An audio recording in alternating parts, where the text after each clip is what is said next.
అమ్మ నమస్తే. మంచిది తల్లి. అమ్మ హ్మ్. ఇంట్లో నుంచి ఎవరైనా బయటికి వెళ్తుంటే, మన ఫ్యామిలీ మెంబర్స్ గానీ, ముఖ్యంగా పిల్లలు గానీ, భర్త గానీ అట్లా బయటికి వెళ్తున్నప్పుడు ఆహ్, ఒక్కొక్కసారి ఎందుకో కొంచెం భయంగా అనిపిస్తదమ్మా. ఏదన్నా అంటే రకరకాలుగా చూస్తా ఉన్నాము. అదే చూడటం ఎక్కువైపోయింది ముందు. అంతకుముందు టీవీలో చూసిన ఇన్సిడెంట్ కారణంగా భయమేస్తుంది. భయమేసేస్తూ ఉంటుంది. ఏదో హ్మ్. అయిపోతుందేమో. హ్మ్. ఈవెన్ ట్రైన్ జర్నీ చేస్తే అదొక భయం. బస్ జర్నీ చేస్తే భయం. హ్మ్. ఫ్లైట్‌లో ఎళ్తే భయం.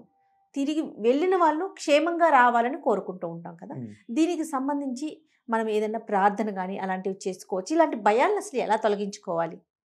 మొదట మా ఒకప్పుడు చమత్కారంగా చెప్తూ ఉన్నాం ఇవన్నీ యాక్సిడెంట్స్ చూస్తే, ఇంటికి సేఫ్‌గా రావడమే యాక్సిడెంట్ అని. అన్నీ. ఆ! అట్లా కాకుండా అమ్మ. మనం పనులు మానలేము. తప్పదు కదా! అంతేగా ఏం మానుకుంటాం? అట్లాంటప్పుడు ఏం మానుతాం? ఎక్కడో ఏదో జరిగింది అనేది మనకే జరుగుతుందని భయపడాల్సిన అవసరం లేదు. అలా అని జరగదని గ్యారంటీ కూడా లేదు. రైట్. అంతే కదా! అంతేగా. ఆ హ్మ్. 2 ఉన్నాయి. దీనికి ఆహ్, మనస్తత్వ శాస్త్రంలో ఏదో ఒక పదం వాడతారమ్మా. ఏమిటంటే ఎవరికేది జరిగినా అది నాకు జరుగుతుందేమో అని భయపడే లక్షణం.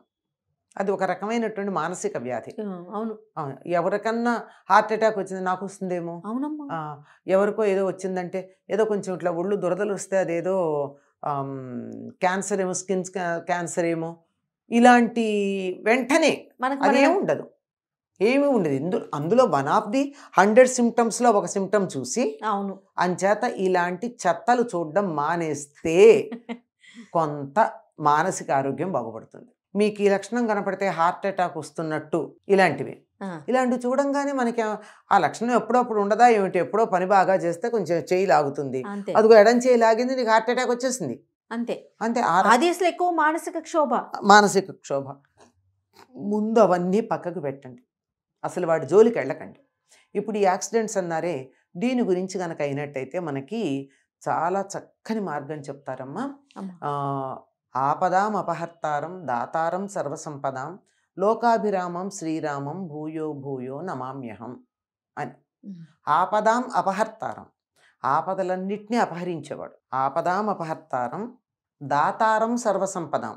అన్ని రకాలైన సంపదల్ని ఇచ్చేటటువంటి వాడు. లోకాభిరామం. లోకాలందరినీ కూడా ఆనందింపజేసేటటువంటి వాడు. అటువంటి రాముడికి నేను అనేక మార్లు నమస్కారం చేసుకుంటున్నాను.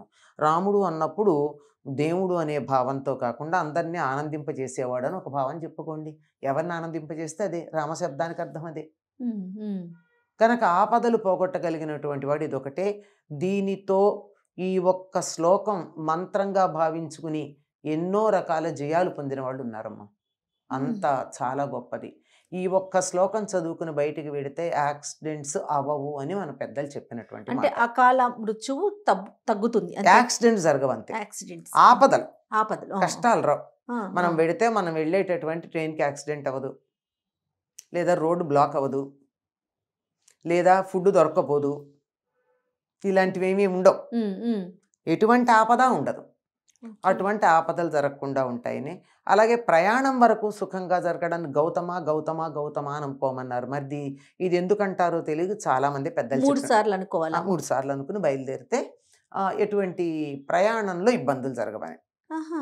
ఆహా! అంటారు. ఓకే. ఇది మనకి దాని మీద నమ్మకం ఉన్నా లేకపోయినా ఆపదామపహర్తారం అనుకోవడంలో మనకు ఎటువంటి అభ్యంతరం ఉంది? అవును. అవును. ఒకవేళ యాక్సిడెంట్సు అలాంటివి అనుకోకపోయినా రాముడిని తలుచుకున్నాం మనకు శుభం. అంతే. రాముడు దేవుడు అనుకున్నాం మంచిది. అంతే. లేకపోయినా లోకానికి అంత ఆనందం కలిగించేవాడు ఎవడైతే వాడు అనుకుని తలుచుకుంటున్నాం. అంచేత ఇది తలుచుకుంటే మాత్రం ఎటువంటి ఆహ్, ఆపదలు రావు అని పెద్దలు చెప్పిన మాట. దాన్ని అనుభవపూర్వకంగా మేము దీనివల్ల ఇది అనుకుని వెళ్ళాం. మాకెప్పుడు ఏ ఆపద జరగలేదు అని చెప్పినటువంటి వాళ్ళు వేలాది మంది ఉన్నారు. ఓహ్! అందుకని వేలాది మంది ఉన్నారు గనక నేను ఇంత నమ్మకంగా చెప్తున్నాను. గాల్లో కబుర్లు చెప్పింది కాదిది. అవునమ్మా. తర్వాత పిల్లలు ఒక్కొక్కసారి దడుచుకోవటం, హ్మ్. భయపడిపోతూ హ్మ్. అలా ఉంటారు. హ్మ్. జ్వరం వచ్చినా తగ్గకపోవటం, హ్మ్. ఉలిక్కి పడటం. హ్మ్. మనం దిష్టిలు అవి తీస్తుంటాం. సహజంగా చేస్తూ ఉంటాం. అయినా హ్మ్. కూడా భయపడుతూ ఉంటారమ్మా. దిష్టి వేరు, భయం వేరమ్మా. అంటే ఏమనుకుంటామంటే అలా భయపడిపోయి లేకపోతే జ్వరాలు తగ్గకపోతే దిష్టి తగిలిందేమోనని దిష్టి తీస్తాం. కానీ సమస్య నుంచి అయితే అసలు బయటికి రాం. సమస్య నుంచి బయట దిష్టి ఎంతసేపు బయట నుంచి వచ్చేటటువంటి నెగెటివ్ ఎనర్జీని పోగొట్టడానికి మాత్రం ఉపయోగపడుతుంది. అమ్మా! అంతే కదా! అంతే. ఆ, కానీ ఇదేదైతే ఉందో భయపడడం అనేది మానసికంగా ఎక్కడో హర్ట్ అయ్యాడు వాడు ఆ, దానివల్ల. ఆహా. మెంటల్ బ్లాక్ అంటామే. ఏదో చూశాడు, ఒక భయంకరమైన దృశ్యం చూశాడు. అది వాడి మనస్సు మీద ఎంత బాగా ముద్రించుకుపోయిందంటే అమ్మా. అదే తలుచుకుంటూ భయపడిపోతున్నాడు. దాని నుంచి బయటికి తీసుకురావడాలి అంటే ఇది మరీ పసిపిల్లల్లో ఉండదు. కాస్త ఊహ ఏడాది తెలిసిన పిల్లల్లోనే ఊహ చూస్తాం. తెలిసిన పిల్లల్లోనే ఉంటుంది. అందుకు నేను చెప్పేది. ఉమ్, ఊహ తెలిసిన పిల్లలు గనక వాళ్ళని చక్కగా కూర్చోబెట్టి మంచి మాటలు చెప్తూ, నాన్న నువ్వు అక్కడికి వెళ్ళావు కదా, ఏం జరిగింది, ఇవన్నీ అనుకుని ఏ రోజు నుంచి వాడు అలా భయపడ్డం మొదలుపెట్టాడో అప్పటిదాకా వెళ్ళి ఆ విషయాలన్నిటినీ కనుక్కుని అమ్మో అంటాడు ఎక్కడో ఒక ఉమ్, చోట. ఉమ్, ఉమ్. అక్కడ ఏం జరిగింది నాన్న అన్న అడిగి కనుక్కుని అది ఎంత తేలికైందో, అది అసలు మనం భయపడాల్సిన అవసరం ఎలా లేదో వాటిని వాడికి ఎక్స్ప్లెయిన్ చేయాలి. రకరకాలుగా చెప్తారు. ఒక్కొక్క తల్లి ఒక్కొక్క రకంగా చెప్తుంది. తల్లి కాకపోతే నాయనమ్మ, అమ్మమ్మ, తాతో ఎవరో ఉంటారు కదా. ఒకరు. వాళ్ళు ప్రతి చైల్డ్ని డీల్ చేయడానికి పద్ధతి వేరు. అంతేగా. అలా చేసేటప్పుడు అదేం పెద్ద విషయం కాదు నాన్న, అదో అక్కడ ఎవరు దెయ్యం ఉందన్నారు అన్నాడు, భయపడ్డాడు. దెయ్యాలా, దెయ్యం ఉంటే ఏముంది, హనుమంతుడు ఉన్నాడు కదా, హనుమంతుడు ఏముంటాడు, భూత ప్రేత ఢాకిని పిశాచాది నీదు వాలంబురం జుట్టి అంటారు కదా, తోకలో చుట్టు పడేస్తాడు. అదిగో హనుమంతుడు ఉన్నాడా ఇక్కడ, ఈ తోక చూడు, ఆ తోక వంక చూడు, ఎన్నిటిని తిప్పిస్తాడో, నీకు అలా భయం వేస్తే తోకను తలుచుకో, అయిపోయింది అంతే. ఓ, అంతే వాడికి పోతుంది. అది మనసులో నాటుకునేటట్టు చెప్పాల్సిన టైం ఒక్కొక్కళ్ళకి ఒక్కొక్క టైంలో నాటుకుంటుంది. మా పిల్లలకి అందరికీ ఒకేసారి కాదు. ఆ, కొంతమందికి అన్నం పెడుతున్నప్పుడు, కొంతమందికి అన్నం పెట్టడానికి ముందు, కొంతమందికి పడుకోబోయే ముందు, కొంతమందికి నిద్ర లేచాక తల్లికి అర్థమవుతుంది. ఎప్పుడు చెప్తే బిడ్డ మనసుకు హత్తుకుంటుందో ఆ సమయం చూసుకుని ఆ సమయంలో చెప్పాలి. తెలుసుకోవడమేమో ఎప్పుడైనా తెలుసుకోవచ్చు. ఓకే. మనసుకు వాడికి హత్తుకోవడం. బ్లాక్ ఎక్కడొచ్చింది అన్నదాన్ని నాకు తెలిసిన ఒక senior scientist, now he is no more, okay. బార్క్లో చూసేవారు. ఆయనకి 80 ఏళ్ళు వచ్చిన గేదెను చూస్తే భయం. ఉమ్, ఎందుకు అంటే చిన్నతనంలో ఆయన్ని గేదె ఇలా 2 కొమ్ముల మధ్య నుంచి ఇలా గోడకేసి నొక్కిందిట. ఆయనకేం జరగల, ఆహా. సన్నగానే ఉన్నాడు కనుక 2 కొమ్ముల మధ్య ఉండి గోడకేసి నొక్కితే ఎవరు అన్నారు, తీసుకెళ్ళిపోయారు.